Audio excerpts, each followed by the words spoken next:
Alejandro Blanco Aoiz, enfermero de emergencias, ha trabajado a destajo durante toda la pandemia del coronavirus en su fase más dura, durante el estado de alarma en España.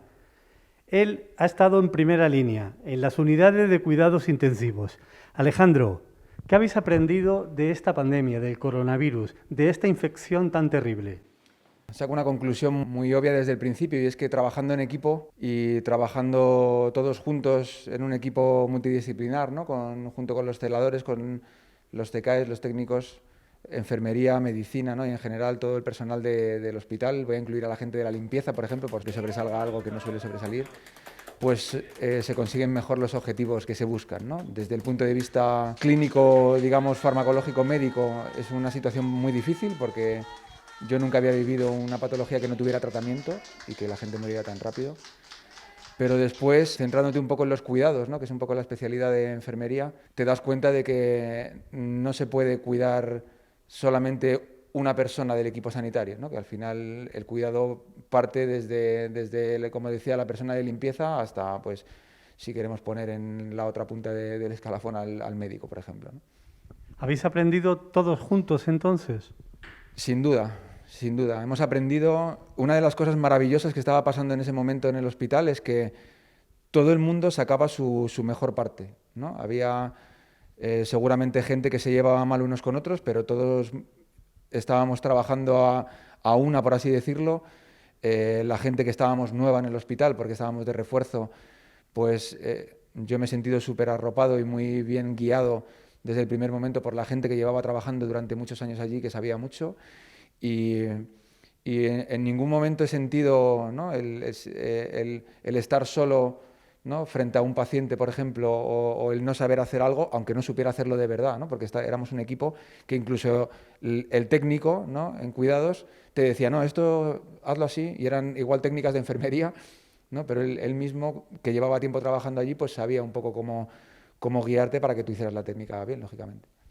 Y tú como enfermero, la enfermería, ¿qué ha visto en el coronavirus?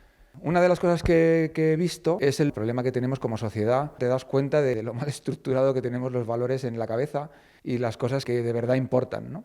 Ahora mismo nos vemos todos un poco con miedo con el coronavirus, confinados en casa, con los trabajos, ¿no? Y un poco en comienzo, espero que no, pero bueno, en crisis económica, y te das cuenta de que por encima de todo eso hay cosas muy importantes que hay mucha gente que ni le importaban, que es, por ejemplo, la sanidad, ¿no? El bienestar físico-mental.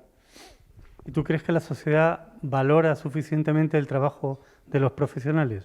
Bueno, fíjate, una de las cosas que reflexiono en este tiempo, es una de las cosas que te hace pasar situaciones así es después, ¿no? Cuando ya ha pasado la reflexión que haces, es un poco desilusionante el pensar que la sociedad no valora ciertos trabajos. Te pongo el ejemplo de un bombero. Un bombero tiene un incendio, está toda la noche trabajando, se está, entre comillas, jugando el tipo y al final, al día siguiente, controlan el fuego y la gente lo da como por hecho. Que el hombre se ha tenido que jugar ahí, o el hombre o la mujer se ha tenido que jugar ahí el tipo y, ¿no? A apagar el fuego, estar toda la noche trabajando porque le pagan un sueldo, pero bueno, luego lo ponemos en una balanza en la sociedad y al final esto es lo que pasa en los hospitales todos los días, de todo el año. Quiero decir, por las noches hay gente que mientras estamos en casa tan tranquilamente está cuidando a pacientes durante toda la noche sin dormir porque necesitan, ¿no? Cuidando o tratando o haciendo cirugía o limpiando hospitales, ¿no? Esto es una cosa que yo creo que la sociedad tiene que cambiar. Esos valores sociales creo que tiene que cambiar y no sé de quién es culpa igual de la educación que tenemos, ¿no? O de la cantidad de información que nos entra por los ojos en los medios ¿no? que tenemos de información, ¿no? Pero es algo que como sanitario, ¿no? Yo lo he dicho mucho durante estos meses pasados, una persona que se hace enfermera, ¿no? O que se hace técnica auxiliar, ¿qué es lo que busca en la vida? No busca hacerse rico. Está buscando igual ayudar a la gente. Tú cuando te haces enfermera dices, no, es que yo me hago enfermera porque me gusta la gente y me gusta ayudar, ¿no? Pero que luego eso no tenga un reconocimiento social. Reconocimiento social no quiero decir que salgan a aplaudir al balcón, que lo agradecemos mucho. Quiero decir que cuando vayas andando por la calle y alguien te diga, no, es que soy enfermera, que tú lo sientas y pienses, hostias, macho, es que es enfermera. ¿sabes? Es que se pasa por las noches cuidando a gente en un hospital, ¿sabes? Y esto es un poco lo que, como te decía, da un poco de pena pensar con todo lo que hemos pasado y sabiendo que la gente ya se ha dado cuenta de lo que hacemos todos los días, ¿no? Quizá, Alejandro, no se valora suficientemente vuestra formación y vuestra dedicación. Bueno, es algo, puede ser la base, ¿no? Del porqué. El que hoy en día a alguien le duela la cabeza y directamente piense, pues me tomo no sé qué, ¿no? Y no piense un poco el recurrir a alguien que sepa y que, ¿no?, intente sacar los orígenes del dolor de cabeza para que no le duela la cabeza, por ejemplo, ¿no? Eh, es un poco, ¿no?, el pensar que la estructura sanitaria como la tenemos en España está basada en la farmacología, por ejemplo, y pensar que todo lo demás no tiene sentido, ¿no? Que, como te digo, tú ves a una persona y te dicen, no, es que soy bombero, y hay en otras partes del mundo que piensas, esta persona es un héroe, porque se está jugando el tipo para ayudar a otras personas, ¿no? Sin embargo, nosotros, pues como en nuestra sociedad, aquí lo damos por sentado, ¿no? Decimos, no, es que, bueno, si es bombero y tiene que jugarse el tipo porque para eso le pagan, ¿no? Y bueno, hay muchas cosas en ciertas profesiones que no están pagadas ni de lejos, en realidad.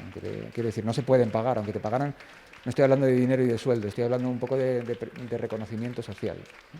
Alejandro, ¿la estructura social tiene que cambiar para basar la medicina en la prevención? Bueno, esta pregunta, Goyo, me gusta mucho, es muy importante esto que estás planteando, porque no podemos basar el sistema sanitario en que un fármaco o algo te cura una enfermedad, ¿no? Te voy a poner un ejemplo que se me viene ahora a la cabeza y es, por ejemplo, el colesterol. Tú tienes una dieta mala, el colesterol tiene muchos riesgos de enfermedad coronaria, ¿no? Y tú haces una dieta mala. Entonces la solución es tomarte una pastilla para que te baje el colesterol. Esto desde el punto de vista de enfermería, por ejemplo, es un poco absurdo. Te tendrás que tomar la pastilla en el momento agudo para que te baje el colesterol, pero por supuesto, si lo piensas bien, lo que tienes que cambiar son tus hábitos nutricionales, ¿no? Tienes que cambiar tu manera de comer y tus hábitos higiénicos sanitarios de hacer ejercicio físico ¿no? O sea, no vale decir, bueno, pues no me cuido en absoluto, ¿no?, haciendo un resumen, pero me tomo la pastilla para que no me dé un infarto. Eso, desde el punto de vista, como te decía, de enfermería, es un poco triste pensarlo, ¿no? Esto podríamos asociarlo con la situación actual de pandemia. La gente tiene que evitar contagiarse de coronavirus y tiene que ser todo el mundo el que lo haga. Bueno, esto también me crea un conflicto, esta respuesta. Por supuesto que ha habido un momento en el que tenía que ser todo el mundo, porque había un número de contagios masivo, había muchísimas muertes, lo que hemos vivido en los hospitales, lo que se ha vivido en los hospitales. Fíjate que yo he estado reforzando uno de los hospitales más grandes de Madrid, quiero decir que había muchos medios, pero no quiero ni pensar cómo lo han pasado en hospitales o en residencias donde no tenían tantos medios, ¿no?, ni tanto personal, ni tantos equipos de protección, ¿no?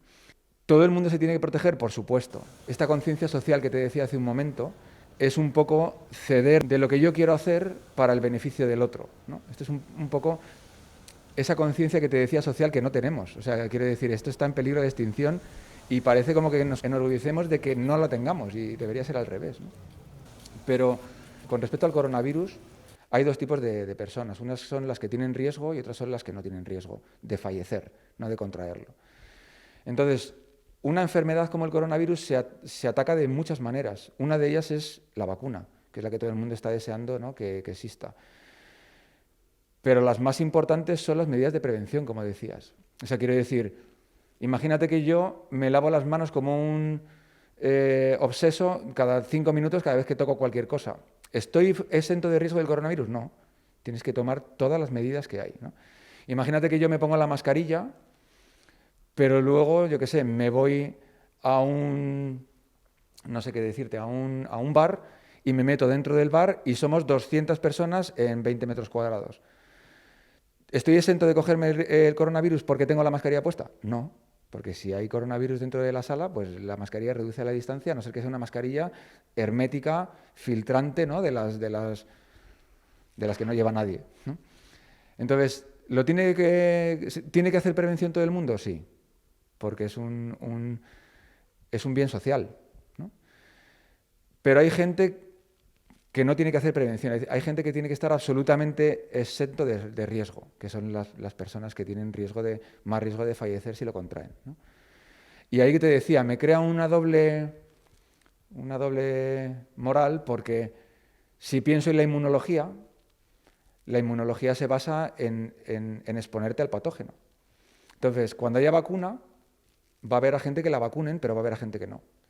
Y esta gente que no la vacunen tendrá que vacunarse ella sola, exponiéndose al virus, ¿no? Y esto hará un control de la enfermedad. Algo que tenemos que reflexionar también es que no se puede controlar la gripe. Fíjate, hablo de la gripe.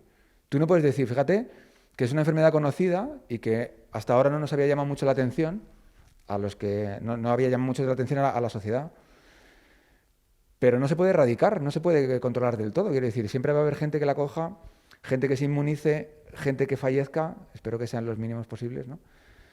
Lo que sí que es verdad es que no podemos contagiarnos todos a la vez, ¿no? O sea, eso yo creo que es el quid de la cuestión. No podemos tener 5 millones de contagios en una semana en España, porque si estos contagios, de los 5 millones, un 10% es moderado o grave, pues tenemos los hospitales colapsados. Entonces eso es un poco lo que tenemos que intentar evitar, ¿no?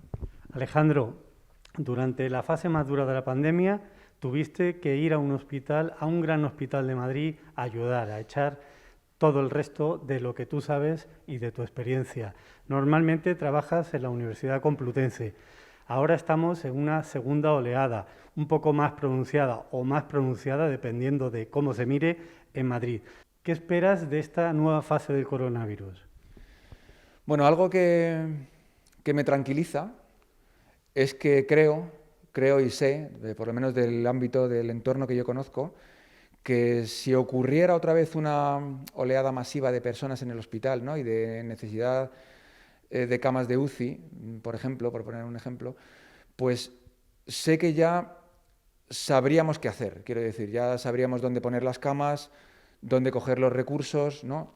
Pues yo que sé, tenemos el ejemplo del IFEMA, por poner un ejemplo, pero en el hospital donde yo trabajaba tienen claro qué es lo que hay que hacer, que antes no lo teníamos, ¿no? Antes no lo tenían, quiero decir, eso fue un poco sobre la marcha y abrían camas en un sitio y las cerraban y las ponían en otro, y abrían una planta limpia y luego la cerraban y la ponían sucia. El nivel de capacidad de respuesta es muy alto y lo tenemos ya, creo que lo tenemos ya controlado. Entonces, algo que ocurre es que hay muchas más enfermedades. O sea, quiero decir, la gente sigue muriendo de infarto, la gente se sigue chocando con el coche, la gente se sigue suicidando, que es una de las primeras causas de muerte en España. La gente muere de tumores y esto no se puede desatender. Entonces tú no puedes tener un hospital en los que el 60, el 70, el 80% de la asistencia sea para el coronavirus. No puedes hacer eso porque estás desatendiendo el sistema sanitario, ¿no? que tiene que seguir funcionando. Alejandro, un consejo para toda la población en general y en particular para la gente más joven. Bueno, el consejo que puedo dar como enfermero es que hay muchas medidas contra el coronavirus, muchas. Hay unas fundamentales muy importantes para prevenir el contagio, ¿no? Nos están hablando de ellas en los medios de comunicación constantemente, que no son solamente lavarse las manos y ponerse la mascarilla y ya está. Es un conjunto de medidas sanitarias, higiénico-sanitarias, que van enfocadas pues, al ejercicio físico, a la dieta, ¿no? Al descanso, al estrés.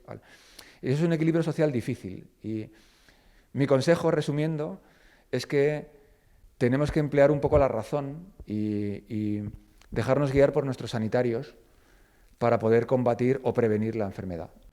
Alejandro Blanco Aoiz, las reflexiones de un enfermero de emergencias para ti y por ti.